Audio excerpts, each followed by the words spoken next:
सृष्टी protista हा सजीवांच्या वर्गीकरणातील असा गट आहे ज्यामध्ये सर्व एकपेशीय युनिसेल्युलर पण दृश्यकेंद्रकी युकॅरियोटिक सजीवांचा समावेश होतो।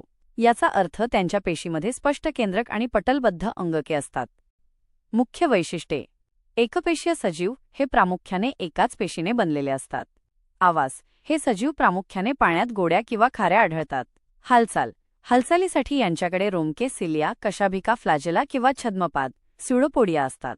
पोषण: काही प्रोटिस्ट स्वयंपोषी स्वतःचे अन्न स्वतः तयार करणारे असतात, तर काही परपोषी असतात।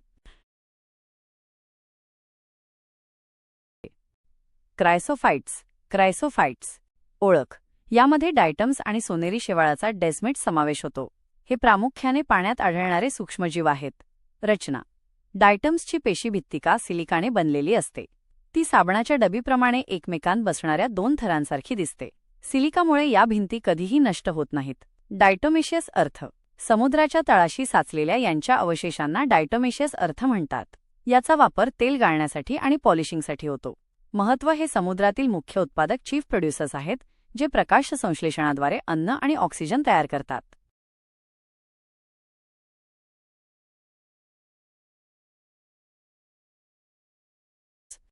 परिचय इंट्रोडक्शन.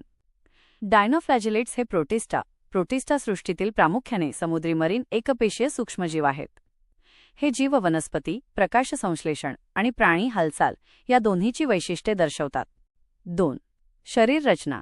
Body structure. पेशीभित्तिका यांच्या पेशीबाहेर सेल्युलोजच्या कडक प्लेट्स असतात, ज्याला थेका किंवा चिलखत म्हणतात। कशाभिका, फ्लॅजेला यांना 2 कशाभिका असतात, एक आडवी ट्रान्सवर्स फ्लॅजेलम जी फिरण्यास मदत करते, 2 एक उभी लॉन्गिट्युडिनल फ्लॅजेलम जी दिशा बदलण्यास मदत करते। रंगद्रव्ये: यामध्ये क्लोरोफिल ए आणि सी व्यतिरिक्त झॅन्थोफिल असते, ज्यामुळे हे पिवळे, तपकिरी किंवा लाल दिसतात। 3 प्रमुख वैशिष्ट्ये की फीचर्स. जैवदीप्ती, बायोल्युमिनेसेन्स. अनेक प्रजाती उदा. नॉक्टिलुका रात्रीच्या वेळी प्रकाश उत्सर्जित करतात, ज्याला समुद्राचा काजवा म्हटले जाते। रेड टाइड गोनिओलॅक्ससारख्या लाल डायनोफ्लॅजिलेट्सची संख्या प्रचंड वाढल्यामुळे समुद्र लाल दिसू लागतो। विषबाधा: हे जीव सॅक्सिटॉक्सिन नावाचे विष सोडतात, ज्यामुळे मासे मरू शकतात आणि ते मासे खाल्ल्यास मानवालाही धोका निर्माण होतो। 4 महत्त्व इम्पॉर्टन्स. अन्नसाखळी: हे समुद्रातील उत्पादक फायटोप्लॅंक्टन असून जलचर प्राण्यांसाठी महत्त्वाचे अन्न आहेत। सहजीवन: हे प्रवाळ बेटांच्या कोरल रीफ्स वाढीसाठी मदत करतात। परीक्षेसाठी लक्षात ठेवण्यासारखे मुद्दे. Quick tips. गट पायरोफिटा. केंद्रक मेसोकॅरियोटिक, ज्यात हिस्टोन प्रथिनांचा अभाव असतो। साठवलेले अन्न, स्टार्च आणि तेल.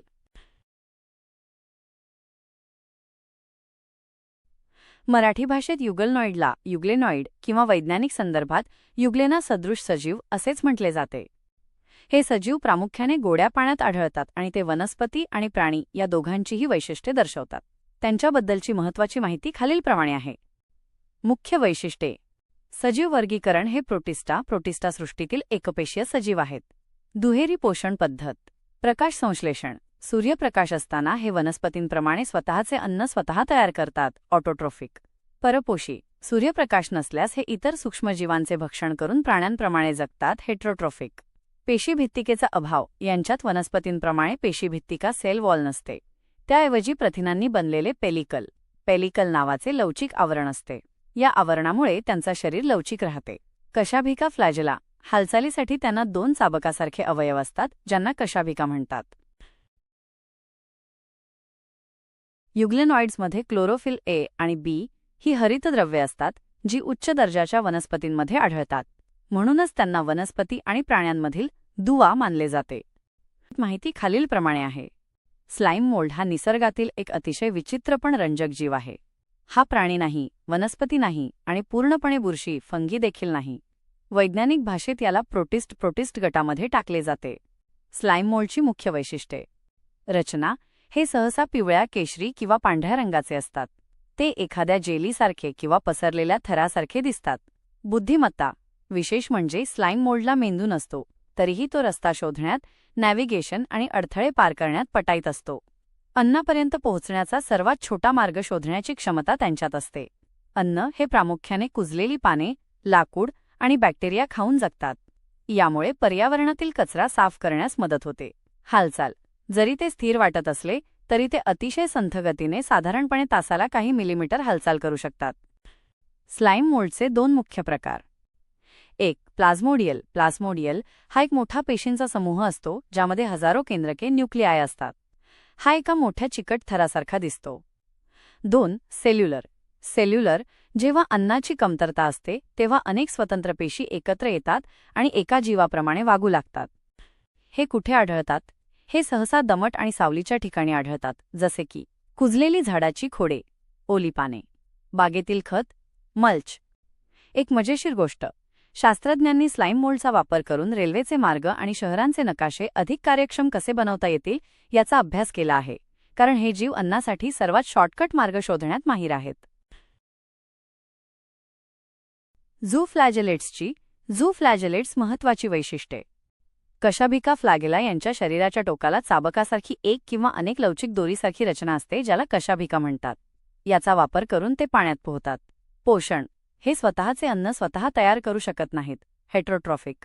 ते इतर सूक्ष्मजीवांना खातात किंवा सेंद्रिय पदार्थांचे शोषण करतात. प्रजनन. बहुधा हे द्विखंडन बायनरी फिशन पद्धतीने अलैंगिक प्रजनन करतात. आढळ. हे गोड्या पाण्यात, समुद्रात किंवा इतर सजीवांच्या शरीरात परजीवी पॅरासाइट्स म्हणून राहतात. काही उदाहरणे.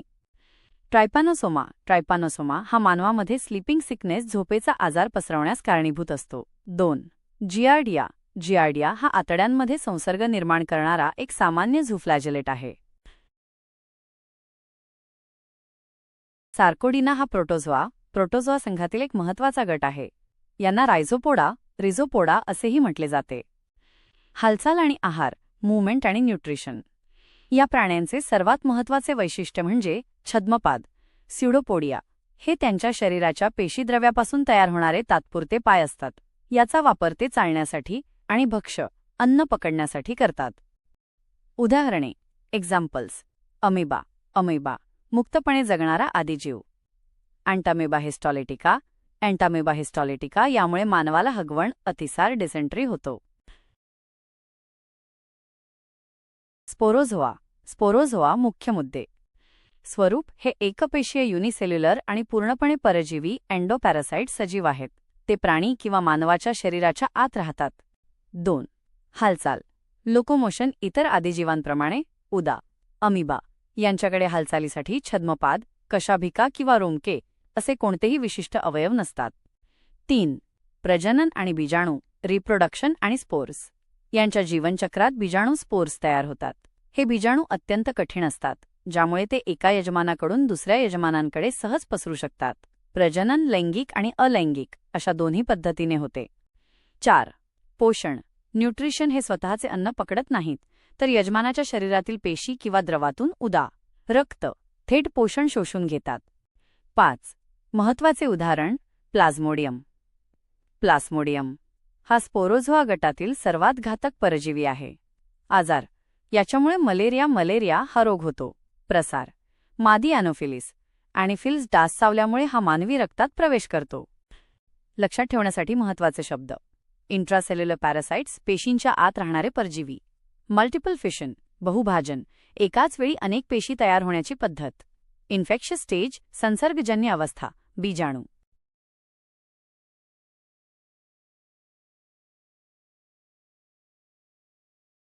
रोमक सिलिएट्स हे सिलिओफोरा या गटातील एकपेशीय प्राणी आहेत. त्यांच्या शरीराच्या पृष्ठभागावर केसांसारख्या सूक्ष्म रचना असतात ज्यांना रोमके, सिलिया म्हणतात. 2. हालचाल आणि पोषण. हालचाल. हे सजीव पाण्यात पोहण्यासाठी त्यांच्या रोमकांचा वल्ह्याप्रमाणे वापर करतात. अन्नग्रहण. रोमकांच्या मदतीने पाण्याचा प्रवाह निर्माण करून अन्नाचे कण शरीराच्या आत मुखखाचेत ओढले जातात. प्रमुख उदाहरणे. पॅरामेशियम. पॅरामेशियम हा सर्वात सामान्य रोमक सजीव आहे. व्हॉर्टिसेला. व्हॉर्टिसेला हा दिसायला एखाद्या घंटेसारखा बेल शेप्ड असतो. स्टेंटर. स्टेंटर हा तुतारीसारख्या आकाराचा असतो. 3. खालीलपैकी कोणता सजीव स्वयंपोषी प्रोटिस्टा आहे?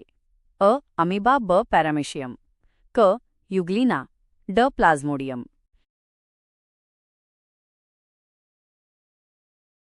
क. युग्लिना. पॅरामेशियमचा आकार साधारणपणे कसा असतो? अ. चपलेच्या आकारासारखा. ब. गोल. क. त्रिकोणी. ड. अनिश्चित.